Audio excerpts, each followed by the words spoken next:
आज हम पढ़ेंगे रिस्पिरेटरी सिस्टम ऑफ ह्यूमन, मनुष्य का श्वसन तंत्र। सबसे पहले हम बात करते हैं श्वसन तंत्र की परिभाषा क्या होती है। जीवों में कोशिकीय स्तर पर ऑक्सीजन की उपस्थिति में भोजन के ऑक्सीकरण की क्रिया को श्वसन कहते हैं। यानी कि जीवों में कोशिकीय स्तर पर सेल लेवल पे भोजन के ऑक्सीकरण की क्रिया ऑक्सीजन की उपस्थिति में, यानी कि जो ऑक्सीजन आता है तो जब ऑक्सीकरण होता है, ऑक्सीजन नहीं रहेगा तो ऑक्सीकरण नहीं होगा, तो ऑक्सीकरण की क्रिया को ही हम श्वसन कहते हैं। जैसे इसमें बताया जा रहा है, इसमें ग्लूकोज के ऑक्सीकरण से CO2 और H2O बनता है और ऊर्जा मुक्त होती है। अब अगर कोई कहे कि श्वसन जरूरी क्यों है, क्यों जरूरी है श्वसन, तो मैं आपको बताना चाहूँगा कि अगर हम लोगों को एनर्जी चाहिए तो उस एनर्जी के लिए श्वसन होना अनिवार्य है। अब श्वसन कैसे होगा? ऑक्सीजन आएगा, ऑक्सीजन क्या करेगा? ग्लूकोज को जा कर के तोड़ेगा, उसका ऑक्सीकरण करेगा। तो जब ग्लूकोज को तोड़ता है, यहाँ ग्लूकोज है C6H12O6, ग्लूकोज को तोड़ता है और ऑक्सीजन के इन द प्रेजेंस में, ऑक्सीजन जब प्रेजेंट रहता है तो कार्बन डाइऑक्साइड और जल यानी कि H2O बनता है और 673 किलो कैलोरी एनर्जी हम लोगों को मिलती है। इसी एनर्जी को हम ATP कहते हैं। अगर सोचिए कि ये श्वसन नहीं होता तो ग्लूकोज का जारण भी नहीं होता, और जब ग्लूकोज का ऑक्सीडेशन नहीं होता तो हम लोग को ऊर्जा भी नहीं मिलती। यानी कि हम सीधे सीधे कह सकते हैं कि श्वसन हमारे शरीर को ऊर्जा प्रदान करने के लिए अनिवार्य है। उसके बाद बात आती है, श्वसन दो प्रकार के होते हैं, ऑक्सी श्वसन और दूसरा है अनॉक्सी श्वसन। ऑक्सी श्वसन का मतलब ये हुआ कि जो ऑक्सीजन के प्रेजेंट में होता है, यानी कि अगर ऑक्सीजन रहेगा तभी वो श्वसन होगा। तो उस कंडीशन में बात आती है, सेम वही है, ग्लूकोज का ऑक्सीकरण हुआ ऑक्सीजन के प्रेजेंस में, कार्बन डाइऑक्साइड बने, वाटर बने और 38 ATP हम लोगों को मिल जा रहा है।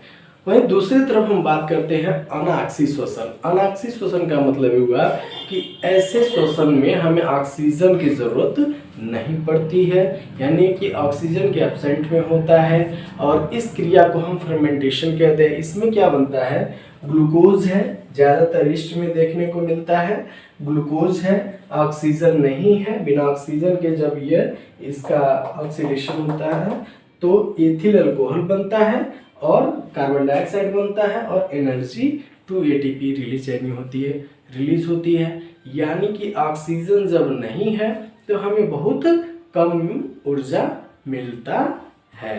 तो ये होता है अनॉक्सी। तो हम बात करते हैं श्वसन तंत्र। श्वसन तंत्र क्या होता है और इसका प्रमुख अंग क्या होता है, तो हम आपको बताना चाहेंगे। श्वसन तंत्र में जो प्रमुख अंग होता है हमारा फेफड़ा होता है।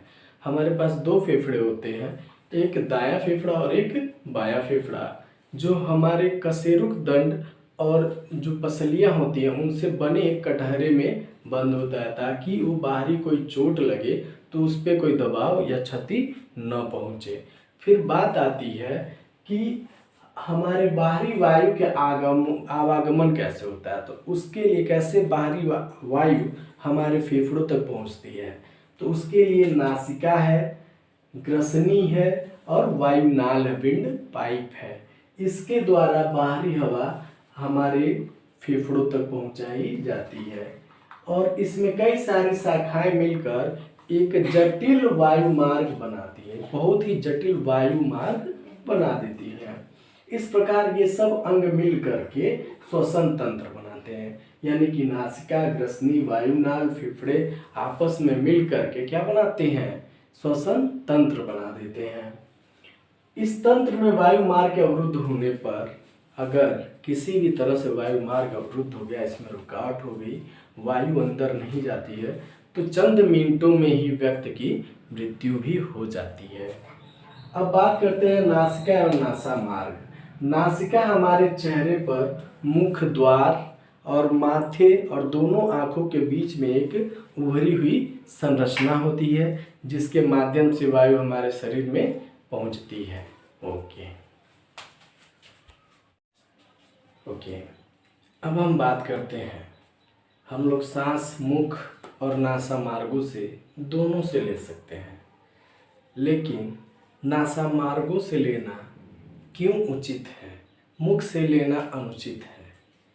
सांस तो हम दोनों तरह से ले सकते हैं, नाक से ले या मुख से ले, लेकिन ये जानना जरूरी है नासा मार्गों से सांस लेने में हमें क्या लाभ है। पहला देखिए, टर्बाइनल अस्थियां नासा मार्गों को चक्करदार बनाकर इसके क्षेत्रफल को अत्यधिक बढ़ा देती हैं। जो हम लोग का नासा मार्ग है उसके ऊपर टर्बाइनल बोन्स होती हैं।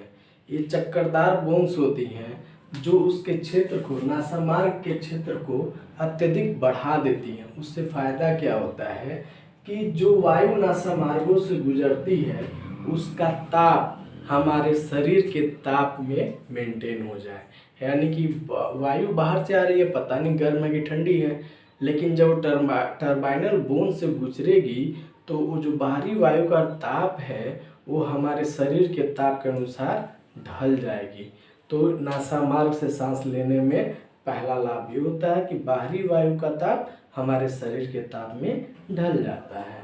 दूसरा लाभ है, श्लेष्म के कारण नासा मार्ग नम व लसदार बने रहते हैं, अतः बाहरी हवा फेफड़ों तक पहुंचने से पहले ही नम हो जाती है। यानी कि हम लोग नासा मार्गों में श्लेष्म होता है, तो जिससे वायु अगर अंदर आती है तो उस श्लेष्म से मिल करके वायु थोड़ी नम हो जाती है, जो हमारे शरीर को उतना या फेफड़े को हानि नहीं पहुंचा पाती है।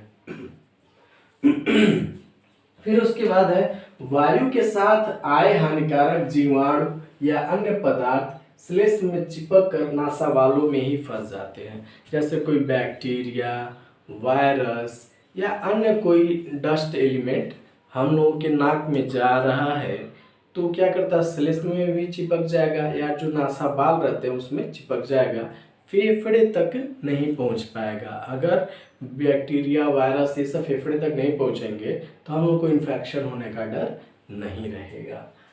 फिर है, स्नेडियन कला घ्राण का क्या करा सकती है। स्नेडियन कला जो होती है जिससे हमें सुगंध का पता चलता है, जिससे हमें कोई भी चीज़ पता चल जाता है उसकी गंध कैसी है, ये हमारी होती है स्नेडियन कला, जिससे सुगंध का पता चलता है। अब हम बात करते हैं फेफड़े की, लंग्स की। इसको फुफ्फुस भी कहते हैं, पल्मोन भी कहते हैं, आगे आपको बताएंगे।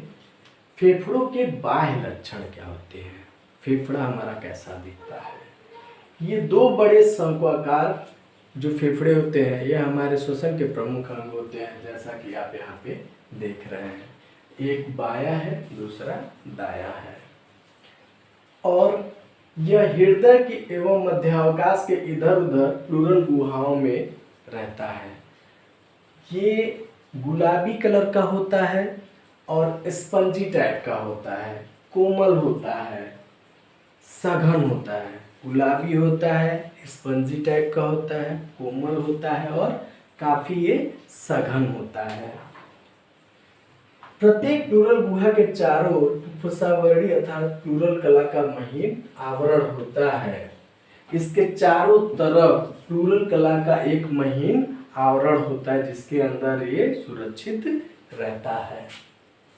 हमारा दाहिना फेफड़ा, ये जो दाहिना फेफड़ा है हमारे राइट साइड में है, दाहिना फेफड़ा बाएं फेफड़े से कुछ बड़ा होता है और चौड़ा होता है, जबकि हमारा बायां फेफड़ा दाहिने फेफड़े से थोड़ा छोटा होता है। एक चीज और हम बता देते हैं, फेफड़े हमारे दो होते हैं, दायां और बायां। आप देख रहे होंगे ये जो ट्रैकिया है, ट्रैकिया का मतलब श्वास नली, इसके द्वारा हम नासिका से श्वास इस ट्रैकिया में आता है, श्वास नली में आता है। फिर ये दो श्वसनिकाओं, प्राथमिक श्वसनिकाओं में बट जाता है। प्राथमिक श्वसनिकाओं में बट करके दोनों फेफड़ों में चला जाता है, और ये फेफड़ों में जाता है तो इसके प्रवेश स्थान को हम हाइलस बोलते हैं, नाभिका बोलते हैं। क्या बोलते हैं? नाभिका, यानी कि हाइलस। यानी कि प्राथमिक श्वसनिका जो फेफड़े में जाती है उसके प्रवेश स्थान को हम नाभिका कहते हैं। तो आप देख रहे होंगे कि एक लेफ्ट मेन ब्रोंकस बटा हुआ है और एक राइट मेन ब्रोंकस बटा हुआ है। जो ट्रैकिया है दो भागों में बटा हुआ है, एक लेफ्ट और एक राइट। उसके बाद क्या होता है, जो हम लोगों का बायां फेफड़ा होता है उसमें दो लोब पाए जाते हैं, दो भाग पाए जाते हैं। Superior lobe of left lung, यानी कि ये ऊपरी हिस्सा है बाएं फेफड़े का। फिर है inferior lobe of left lung, और यानी कि जो निचला हिस्सा है हमारे बाएं फेफड़े का। ऐसे जब हम दाहिने फेफड़े में आते हैं तो superior lobe of right lung, यानी कि फेफड़े का सबसे ऊपरी भाग। फिर middle lobe of right lung, यानी कि मध्य भाग, फेफड़े का मध्य भाग। और inferior lobe of right lung, यानी कि दाहिने फेफड़े का निचला भाग। इस तरह से आप देख रहे हैं दाहिने फेफड़े 3 भागों में बटे हैं और बाएं फेफड़े हमारे 2 भागों में बटे होते हैं।